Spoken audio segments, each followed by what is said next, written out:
सभी को जय मसीह की। मैं परमेश्वर का धन्यवाद करता हूँ। एक बार फिर परमेश्वर ने हमें ये सौभाग्य दिया कि उसके जीवते वचन को हम सीख सकें। पिछले दिनों से हम धन्य कौन है वो विषय सीखते आ रहे हैं और उसी में एक विषय है मत्ती 4:17। प्रभु यीशु मसीह ने कहा, मन फिराओ, परमेश्वर का राज्य नज़दीक आया है। तो मन फिराना यानी कि मन फिराने वाला हर एक भाई और बहन धन्य है। आइए सर झुकाएं, प्रार्थना करें। महान जीवते परमेश्वर, अनुग्रहकारी प्रभु, मैं आपका धन्यवाद देता हूँ। थोड़ी देर बाद जीवता वचन सीखने जा रहे। पवित्र आत्मा, आप हमें ज्ञान बुद्धि समझ दें। एक एक की ज्ञान बुद्धि समझ प्रभु यीशु मसीह के नाम में खुल जाए, ताकि हम सब तेरा जीवता वचन सीख के प्रभु यीशु मसीह के ढील ढोल में आगे बढ़ जाएं और परमेश्वर के पुत्र मसीह यीशु की पहचान में एक हो जाएं। हम सबको प्रभु आप अपने पवित्र लहू से ढक लो। तेरे स्वर्गदूत हिफाजत करें।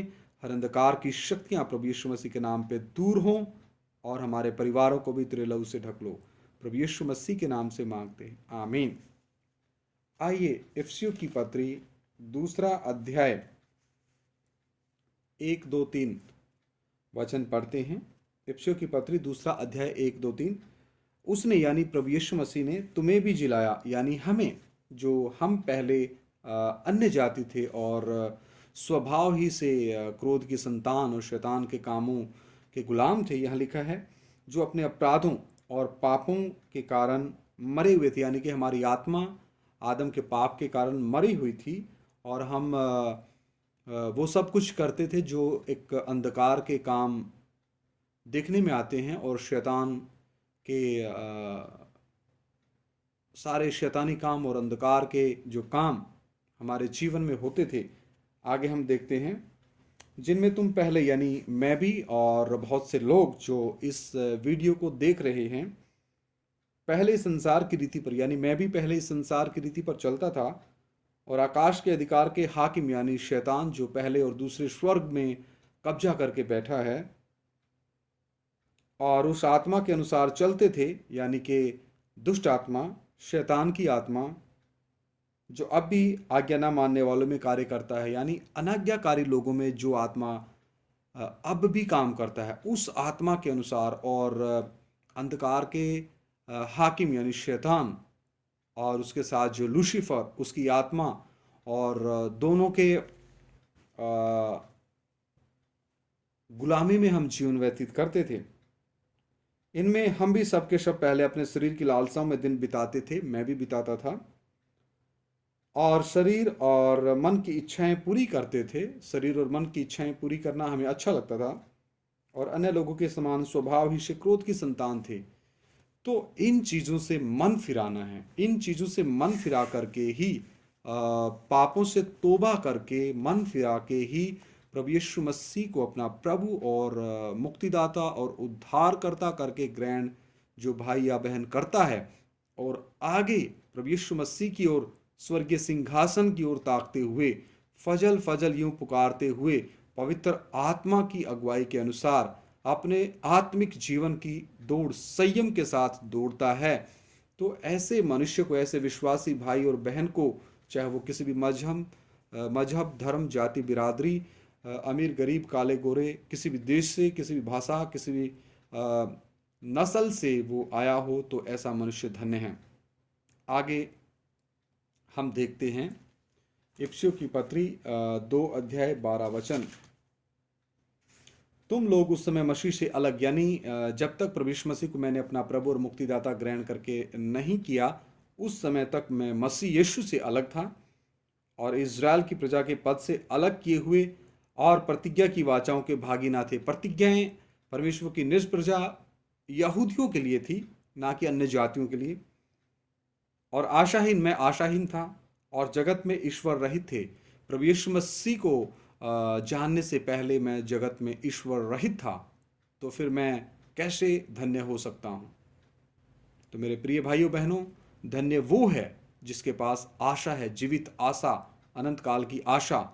वो है प्रभु यीशु मसीह जो अनंत जीवन देता है। आगे हम पढ़ते हैं इफिसियों की पत्री 4:17 और 18 वचन।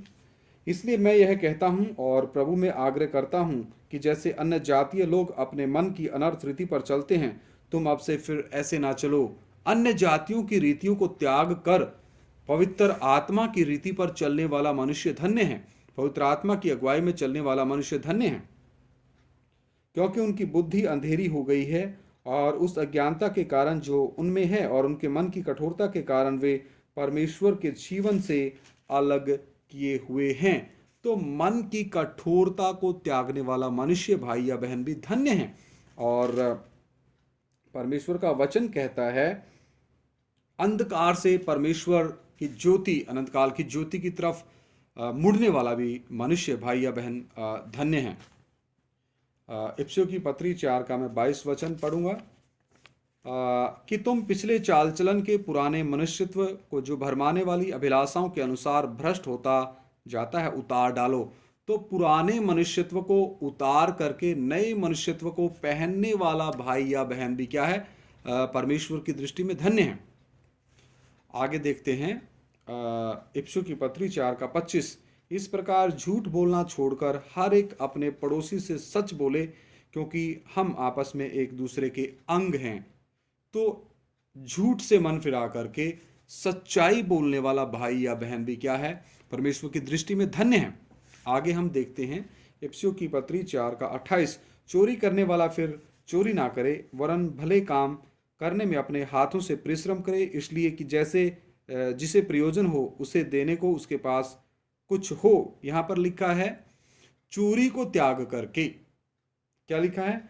चोरी को त्याग करके अपने दोनों हाथों से परिश्रम करके अपना जीवन यापन करने वाला भाई या बहन, और उस कमाई से कमाए धन के अनुसार अपना परिवार चलाता है और उसी धन के अनुसार कुछ सेवकाई के लिए बचाता है, प्रभु के दास लोगों की मदद करता है।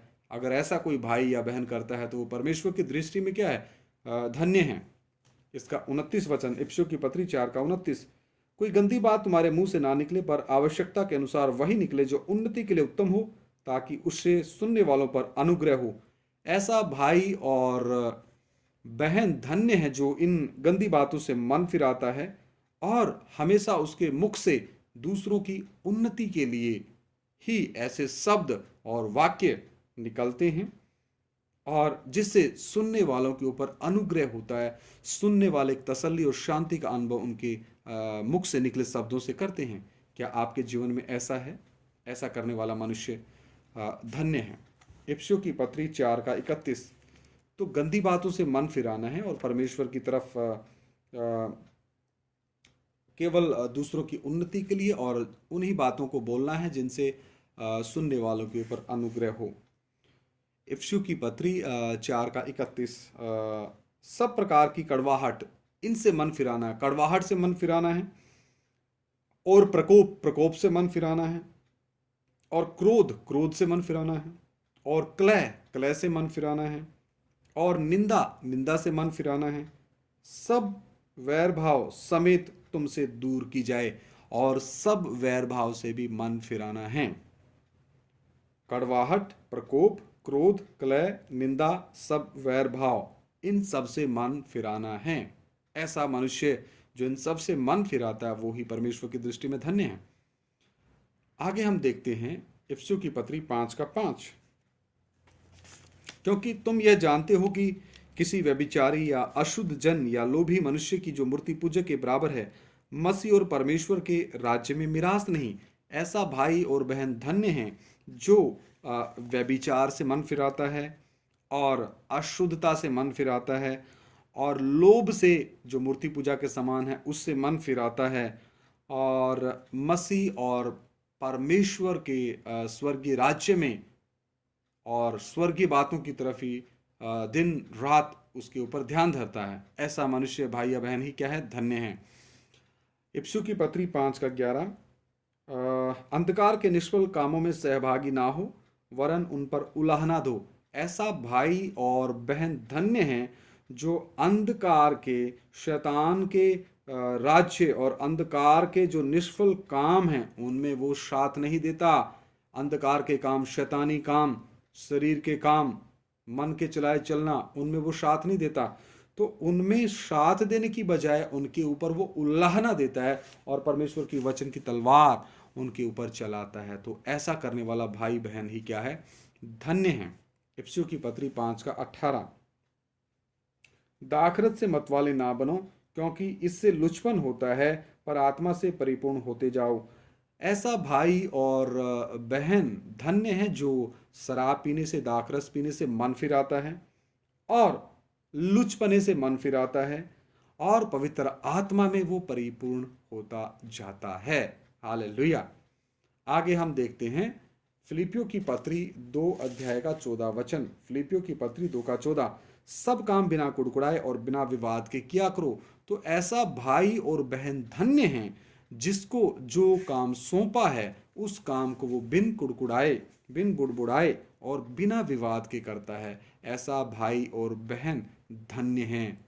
हालेलुया। आगे हम देखते हैं कुलुस्सियों की पत्री 3:5। कुलुस्सियों की पत्री 3:5। इसलिए अपने उन अंगों को मार डालो जो पृथ्वी पर हैं, अर्थात व्यभिचार। व्यभिचार से मन फिराने वाला क्या है? धन्य है।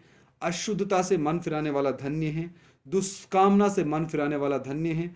बुरी लालसा से मन फिराने वाला धन्य है। और लोभ को, जो मूर्ति पूजा के बराबर है, उससे मन फिराने वाला भी धन्य है। हालेलुया। आप धन्य की परिभाषा कैसे आंकते हैं, या आप खुद तय करें। आज तक तय किया क्या आपने इस रीति से धन्य कौन है ये विषय सीखा है? मेरे प्रियो, ये परमेश्वर का वचन है, आप इसे सीखिए। मैं भी सीख रहा हूं। आगे हम देखते हैं कुलुस्सियों की पत्री 3:8। पर अब तुम भी इन सब को, किन किन को? अर्थात क्रोध को, रोष को, वैरभाव, निंदा और मुंह से गालियां बकना, ये सब बातें छोड़ दो। इन सब बातों से मन फिराने वाला ही भाई या बहन, बुजुर्ग माता, बुजुर्ग पिता, बेटा बेटी, नौजवान भाई, नौजवान बहन, पति पत्नी धन्य हैं। पहला तीमुथियुस 6:10। पहला तीमुथियुस 6:10। पहला तीमुथियुस 6:10।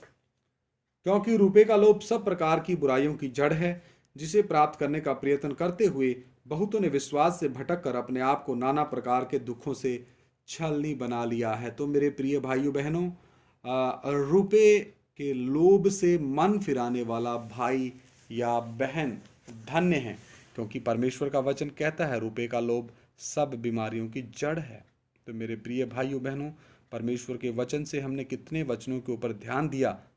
ऐसा करने वाला, इन सब बातों से मन फिराने वाला और परमेश्वर की आत्मा के अनुसार जीवन यापन करने वाला और दिन प्रतिदिन वचन प्रार्थना संगति में आगे बढ़ने वाला, परमेश्वर की व्यवस्था पर दिन रात ध्यान देने वाला ही मनुष्य भाई या बहन, और प्रतिदिन अपने आत्मिक संगति, आत्मिक रिश्ते को परमेश्वर के साथ और कायम और मजबूत करने वाला भाई बहन ही धन्य हैं। इसके अलावा मैं और किसी को धन्य नहीं मानता, और जो परमेश्वर का वचन है वो भी किसी को धन्य नहीं मानता। आइए सर झुकाएं, प्रार्थना करें। महान जीवते परमेश्वर, अनुग्रहकारी प्रभु, मैं आपका धन्यवाद देता हूँ। थोड़ी देर तरह जीवता वचन सीखने के लिए आपने हमें कृपा दिया, और गहराई से आप हमें सिखाएं। जो भी भाई बहन, बच्चे, बुजुर्ग, नौजवान, चाहे वो किसी भी देश का हो, इस भाषा को समझता है, ये वीडियो सुने, तो आप उनके हृदयों से बात करें और वो प्रभु यीशु मसीह के नाम में घुटना टेकें, मन फिराएं, तोबा करें और उद्धार प्राप्त करें, और अनंत काल तक प्रभु यीशु मसीह के साथ रहने के लिए अपने उद्धार को डरते और कांपते हुए पूरा करते हुए आगे बढ़े और आखिरी सांस तक वफादार रहें। प्रभु हमारी प्रार्थना को सुन लो, प्रभु यीशु मसीह के नाम से मांगते, सुनो और ग्रहण करो, आमीन। सभी को जय मसीह की। प्रभु आप सभी के साथ हो।